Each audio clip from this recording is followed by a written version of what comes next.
په ګناه شرم محسوسول ګناه ختم کړي او په نیکۍ غرور کول نیکی ختم کړي. د هغې نیکۍ ثواب تر ټولو زیات وي چې د کېدو نه پس د انسان هېره شي. څوک چې په خوشحالۍ کې الله پاک یاد ساتي، په تکلیف او مصیبت کې الله پاک د هغې چا یادونه کوي.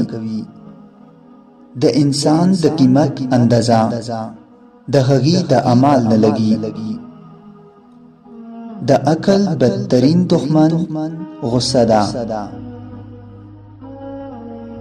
د بدنظرۍ بهترین علاج دا دی چې انسان قبرستان ته لاړ شي او د مړو خلکو په قبرونو نظر واچوي. علم عمل ته آواز وکړي. کله چې عمل غلی شي نو علم لاړ شي.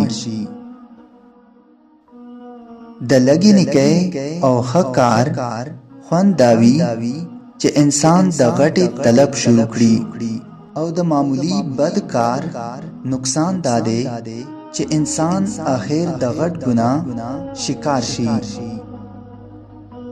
انسان تر هغې وخت دیانتدار نشي کېدی تر څو چې د هغې زبان سم نه وي، او زبان هغه پورې نه سمیږي تر څو چې د انسان زړه او ذهن شفاف نه وي.